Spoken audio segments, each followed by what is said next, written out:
All right, everyone, welcome back into another Fantasy Golf video. Going to be breaking down my favorite bets and picks here for the Travelers Championship. So we'll be covering my favorite head-to-head bets, outright bets, first-round leader bets, potentially some three-way bets as well. But we're going to start this video out with talking about my favorite prize picks, underdog, and pick six prop bets. There's actually one bet on pick six that I want to start with because it's one of the best bets on the board as it currently sits.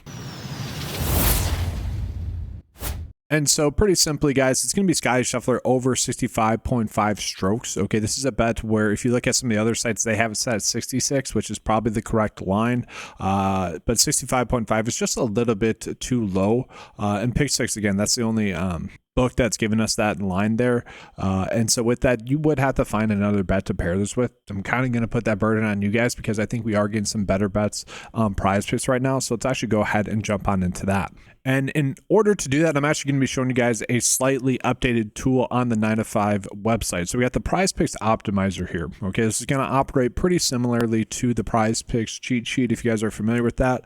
But what we're going to look at is we're going to look at some of the birdier or better prop bets because those are some of the best ones that we currently have. Now, you can still use the traditional Prize Picks cheat sheet as well, which we'll get into in just a second. But this is just more of a straightforward application for people that are maybe using it for mobile or on their mobile devices. They just want to get in and get out, get the best bets and get out. That's what this is doing. But let's just go through some of the top prop bets that we have. So let's start with Kevin Yu. Kevin Yu has about a 53.7% chance to get over 4 birdies or better. Okay. Just in general, he's projected to get 4.6. So, obviously right on the line of what that should be, but the line probably should be set at 4.5. So at 4, this gives us a good chance for this to be a push. So I'm going to hit the favorite button and then we're going to move on to the next bet. Matty Schmid. This is one that I don't like as much. Okay. He is someone that has struggled the last 2 times out, but still not a terrible prop bet there as well. I think we can get there. And then another interesting one here is going to be with Scotty. Okay, so we already saw that we could potentially be betting on his over 65.5 strokes on pick 6. Another way to go about doing that is betting his under of 5.5 birdies or better. Again, it should probably be at 5. Okay, you look at Xander, he actually has a line at 5 birdies or better as well. We'll touch on that in just a second. I would say that's correct for Scotty there as well. He's been someone that has casually been a little bit of a slow starter, I guess, lately. So I don't mind that one there as well. So those 3 bets I don't mind, but let's continue on. We got Jaeger as well, not a terrible bet. And then we have Xander. Yes, Xander's line is at 5 as well. You could potentially bet on his under as well. And then I want to get into the reasons as to why, but I'm going to go ahead and show you guys how to use that custom model tool there as well in just a quick second there. All right, but yeah, looking at it, we need to look at some of the course averages. So scoring average is about 69.89, so decent. But we need to look at the average birdies or better. So about 4.38. Okay, so for Scotty to get an additional like 1.5 there on average, it's not too crazy to see, but at the same time, we're not exactly expecting it. So worth calling that out. You look at the average bogeys, not that many made, only about 1.5.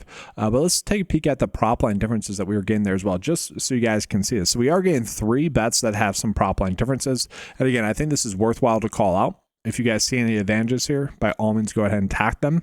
But we are seeing the prize picks lines here are all probably a little bit too high, I would say. So if you want to bet on Ben Griffin under 68 strokes, I don't mind that. All these are bets in Eric Cole, Gary Woodland, Russell Henley. Russell Henley is the one that sticks out to me the most. A lot of people are betting on him to have a good week, and I'm right there with them. And so if you are someone that thinks he's going to have a good week, bet it on his under 68 strokes. So chances are that this is going to end up being a bet that ends up being a push, okay, because it's valued at 68. So these ones here on Underdog, I don't know if I necessarily need to get to them, but you could be betting on them to over. It's really up to you guys what you see fit. But again, I kind of am more on the prize pick side because I think it gives us a greater chance at them at least pushing. And if we were to be on the side, I think we would be wanting to bet on them to have the under. But real quickly, let's go ahead and jump back into this cheat sheet. So as you guys can see, I might favorite some of these bets here. Okay. And so I have 3 bets that I want, favorited there. And so what we're going to do is we're actually going to click to the jump to the bet slips tab here, and it's already pre-built all the bets for us. So we can see kind of if we are gaining an edge on prize picks or underdog based off those bets. This is actually only for prize picks right now, but I said prize picks or underdog because these bets are available typically on both sites. But if we want to run out a 3-slip bet, this is going to pay out 6x. What we could do is click on this link right here, and it's actually going to pop up on prize picks ready for us to bet that. Okay, so if you guys are a 9 to 5 member, you guys get access to this. But let's go ahead and jump back to the top because I do just want to show this off as well. So let's say we just want to add in some more bets, maybe get some 6 slip bets. We could do that as well. So I'm just going to click in some random ones here as well. Kind of whatever, doesn't matter for now, for this example. And we're going to jump back down to the bottom. And so we're going to see it's already made some more slips based off of that. And now we could bet some bets that have a plus edge to us, long-term edge to us. So we're getting several of those bets. And let's say we only want to do maybe a 6 slip bet. We could actually sort it by the 25x, which is what that's doing. And then we can see the amount of bets that we have there. So I'm excited to show that off. I actually put out a how-to explainer video. Okay, guys, so yeah, this is on the 9 to 5 main YouTube channel. So go ahead and check that out if you guys are curious as to how it works a little bit more. It breaks it down a little bit more there for you guys. And so now we're going to go ahead and jump on into my outright bets here for this tournament. And so I do want to start with calling out which bets are going to be the best bets in general, the good outright bets. And so looking at, we do have a long list of golfers that are considered good outright bets via the data, via, previous winners on the PGA Tour throughout, several seasons now. I actually like a decent amount of the golfers that we have on the short list. So like Robert McIntyre, I like his odds have actually gotten higher as the week has progressed, which I find a little bit interesting.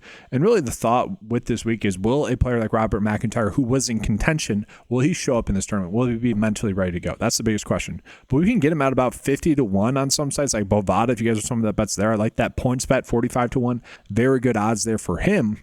We continue on. We have Victor Hovland, who I do like as well. The thing that I like about Victor Hovland the most is his form has been ascending, right? It's been getting better each and every start. So 54th, 28th, 25th, and 3rd, obviously coming off of a recent win as well. Now that win was a little bit random, like on paper there.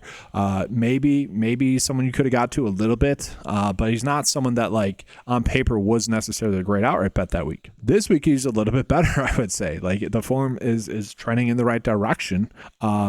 And if he won this week, it'd be less surprising than when he won that previous week. And we see him, we can get him at 33 to 1 on FanDuel. I feel pretty good about those odds there. I think that's a very solid bet as well. And then from there, it does get a little bit more difficult. I am buying into the Russell Henley resurgence here. And if he does come back, like he's only in the 37th best form of the field. That's concerning, right? But the thing with Russell Henley is when we look at his form, we do see that it's been a little bit hit or miss this year.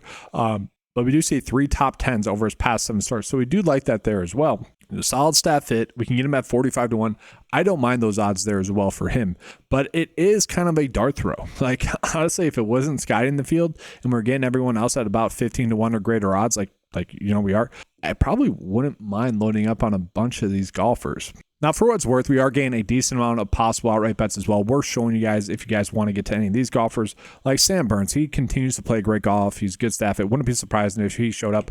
I actually like the idea of getting to Xander as well. Xander at 16 to 1 on some sites. To me, it seems a little bit crazy. Like Pinnacle, I know a lot of people aren't probably betting there, but 20 to 1 for Bet Online. That feels like a pretty good number there for Xander.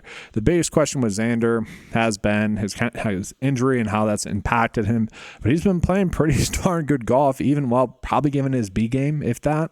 And again, it just needs to turn around really for one round. I think it needs to click for one round, and then we're going to be good to go with him because it doesn't seem like he's had it all together for one round this whole season. But he's the best specialist, really strong course history, 3rd best form in the field still. And so, yes, I'm happy to get to him as well at 16 to 1. And then we go into long shot bets. Worth calling these out because last week, JJ Spawn was listed as a long shot bet. I actually don't. I think Nick Taylor is actually an interesting click. Obviously won already on PGA Tour this year. He's a pretty darn good staff in pretty good form as well. I don't think we'd be shocked to see him like potentially in contention. Okay. Now, a lot of people are getting to Cameron Young. I do want to call us out. And I think the reason why is if we look at the possible ties and likely ties, he's one of the players that pops up there. But let's just take a peek at him compared to like Max Grossman. Very similar appeal. Now, Cameron Young had a top 10 finish at this tournament last year. People are probably going to buy into that. But in terms of form, basically the same form as well. I don't know, maybe I could talk you guys into Max Grossman as well if you guys are someone that's betting on Cameron Young there. But while we're with Max Grossman, let's just talk about him. I do think he is someone that makes sense as a potential top 10 bet at 6 to 1. I feel like that's a very good number. Actually, in this no-cut event as well, if you can get him at 2.5 to 1, like on BetMGM, I also think that's a pretty darn solid bet. His form, again, has been solid. A-straight make cuts for him. His last 4 starts have been top 35 or better, which if he does that this week, percentage-wise, he will end up finishing top 20. So, yeah, he's kind of, I wish he had course experience. That's the one concern, but, kind of in the area, local ties-wise, I'm fine getting to him there as well. Okay, so real quickly, we're going to get into some three-way bets. The only one that I want to get to is going to be Russell Henley, guys. He's the only golfer that has a 51% likelihood or better to hit. So yeah, that's the only one I really need to get to. Very, very limited payout. He's going against Nick Dunlap. Nick Dunlap's obviously playing terrible golf. So risk reward there. That's up to you guys if you guys like that one there as well. But we're going to go ahead and get into the best bets. Now I'm going to go ahead actually and jump into the 9-to-5 tournament write-up. So I had made half of this for 9-to-5 members only, but the betting picks are still available for the public. So guys, I've been coming out with these typically Tuesday afternoon or Wednesday afternoon. This week goes out Wednesday afternoon, so apologies for that.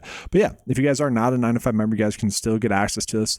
The two bets that I actually like the most are going to be Xander, okay, going against Rory, plus 100. I thought that was pretty interesting. And you can actually get Xander to beat Morikawa, plus 100 on Bet Online. Those to me are pretty big head scratchers, okay? Xander does project out better than both of them as well. And so the fact that you can get him at plus 100 odds is strange to me. It makes me question, like, is there something, like, did Xander get a little bit banged up at the US Open? That's my thought process there, because it's strange that we'd be in a plus number on him on any site against anyone other than Scotty. Like, typically speaking, you see these ones be like maybe minus 110, minus 115. It's very strange that we're getting that line for him there. And then lastly here, guys, let's go ahead and get into some head-to-head bets for round one. Starting with DraftKings, we got Sungjae Im beating Maverick McNeely.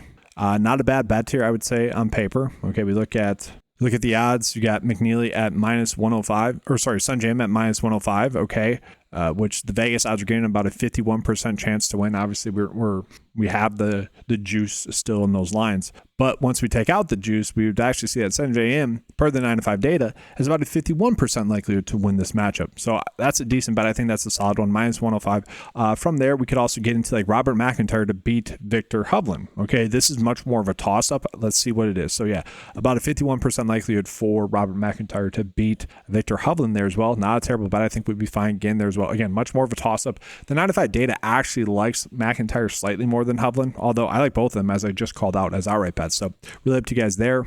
And then, yes, we could potentially get into Xander Schauffele beating Collin Morikawa for round one as well. That's also not a terrible bet to get to there as well. 53% likelihood for Xander to do that there in round one. So three really good bets there that we are getting for round one. Now, that is going to do it for this video, guys. Hopefully you guys enjoyed it. Obviously, talked about the new 9-to-5 PrizePicks optimizer. You can still go out there and use the Underdog and PrizePicks cheat sheets like you normally would. As you guys saw as well, I recently updated the 9-to-5 custom model that is still in beta, but go ahead and use that if you guys want to as well. I am working actively on updating the site so that is a little bit more mobile friendly for everyone. Okay, and so I'm going to start doing that with the betting tools that you just saw in this video as well to make it a little bit more user friendly, I would say. Obviously, a lot of the tools were set up for desktop purposes where you could use it on your mobile devices, but my goal is to make it a little bit more mobile friendly there as well, or a lot more mobile friendly is what I should say.